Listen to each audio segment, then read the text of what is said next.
reflection, what did you make of the effort last week by essentially a young side, wasn't it? Yeah, I really enjoyed the Anglo-Welsh competition as a whole. We had a plan around it, and it's complemented the British and Irish programme really well with the coaching of it, the consistency of players, and we've managed to integrate a couple of senior players here and there when it's been appropriate and when we've had to fill gaps around our squad. But in the main, just around use of development players and their growth, their learning, and obviously performing with it as well. I think we're coming up to the expectations of an Osprey jersey in senior rugby, and for most of it, really matching it. And a little bit disappointed perhaps at the end that we didn't get perhaps what those efforts deserved in terms of a semi-final place. But the bigger picture is, how we treat the competition and what we've got out of it is fantastic.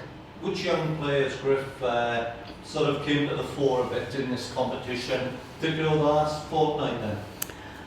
I've really enjoyed some of the backline play. I've enjoying seeing Luke Price have a consistent period now of work around again the British and Irish into these games, and seeing and showing how good a decision maker he is and how he can run a game around some of the movement and how he played with an attacking endeavour, but actually he kicked really effectively on the weekend and pressured Wasps accordingly, which we could then take advantage of.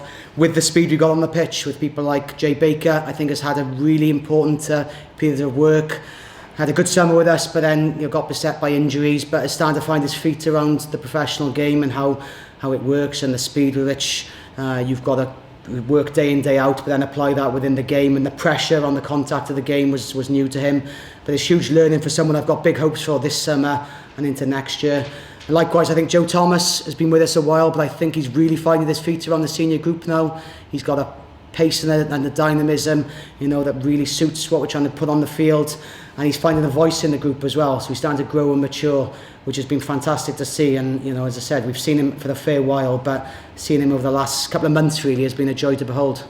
Are those three guys, are they near sort of making the Pro12 side possibly? Yeah, not far off. I think in each case, a little bit different. Jay might be a little bit under the radar, perhaps, as someone who has got a fair degree of competition around the wing places and the depth we've got. But I'd certainly see, again, we know his athletic prowess, but it's about tapping into the rugby potential and what we're trying to do for him as a rugby player. And I think that's exciting me for the future, perhaps more so with Jay.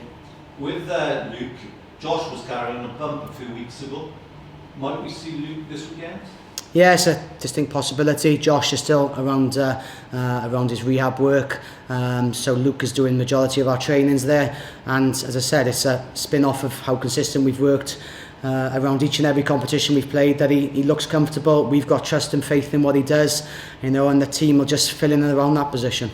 Are you still sort of shy of tight end props down your Gruff? You had a few injuries, and I know Rod has been away with Wales, although I did see him over there now. Yeah, we are, and I think that's something that people are working on in the background. That I don't think we can certainly sustain this situation over a really important four-league block. We have to look around and see where we can fit certain things around, because as I said, you've got Rod potentially there, and Sausage always in particular has done a good job coming off the bench the last 3 weeks, truth be told. But we're stretched, and one more would probably decimate our season potentially. Yeah, you hopefully bringing someone in, aren't you? Yeah, again, there's work that goes on behind the scenes. I'm aware of that work, but the who and when I wouldn't know. I just concentrate on where we are really in any given day. With this period, Gruff, is 4 matches.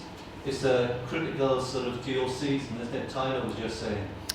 Yeah, it is, and we've pitched it up as such to the group, and we expect a response for that. This certainly first game of that block is one that we have been building steadily towards. We've done justice to the Anglo-Welsh, and as we said, got benefits out of it, but a lot of it has been on one eye on this game and coming back into a league campaign and hit the ground running against tricky opposition that we've often had some real difficult times out in Parma over previous seasons. And that kicks us off into 2 massive home games. We've got to look at Munster and Glasgow. That not many home games left per se after that, so I hope we can really build an atmosphere and get some momentum starting this week, but into those 2 home games, because if we can launch ourselves through this block of games, again, if you're nestled around the top 4 then for the last 5, you start to adjust your plans accordingly. But it's only as good as what we can do in these games. With Dan Digger, would you expect him to be a little bit unsettled, by Northampton's interest this week? Or are you hopeful that he will go the distance with his contract? Yeah, and like you guys, I've read about it, I'm aware of it, but he's under contract, and we won't speculate any further, but I'm sure he won't be unsettled in any way, shape or form. He's the player he is for the reason, to how mentally tough he is.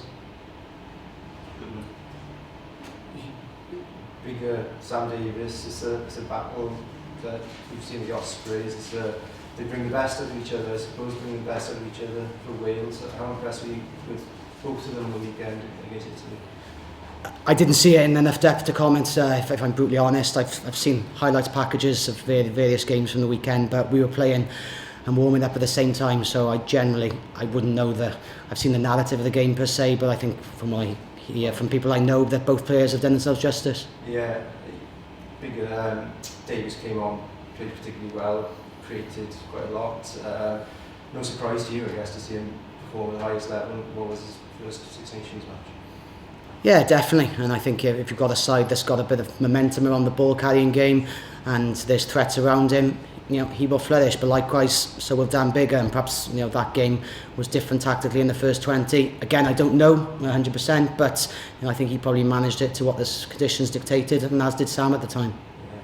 Yeah. Players coming back from Wales duty hopefully for this weekend. Do you know where you are in terms of personnel at Zebre? Not going to lie, we've had provisional chats, but I won't comment until the WRU put out their official wording on it.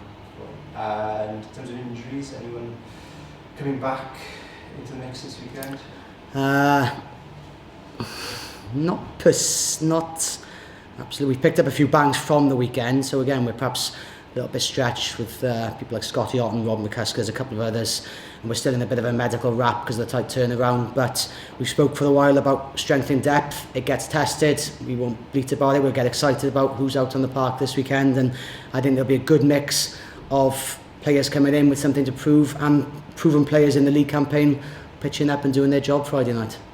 So Keelan Giles, is he near returning? He's part of the training group, but no, I've said before, we'll be particularly cautious with Keelan as a young athlete, and we certainly won't see him on the field this week. So good few weeks probably.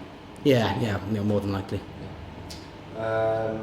And yeah, just finally, so you're well placed going into this block of fixtures in Pro 12, exactly where you want to be, I'm sure. Have you got a target in mind over these next 4 games? I mean,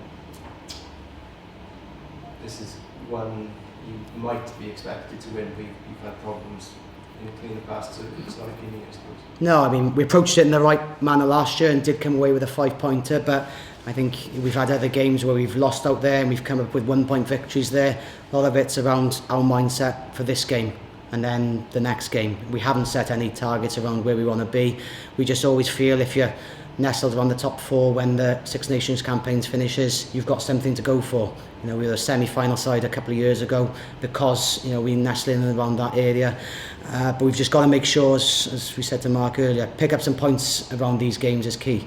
We were, in terms of the games in the autumn period, we picked up 10 out of 15. And even though we had one truly shocking performance in the middle of it with Munster, the 5 points on the Dragons, 5 points away in Glasgow, they're key points for us. And again, likewise, there's 20 up for grabs, and we've got to get a fair share of that on this block.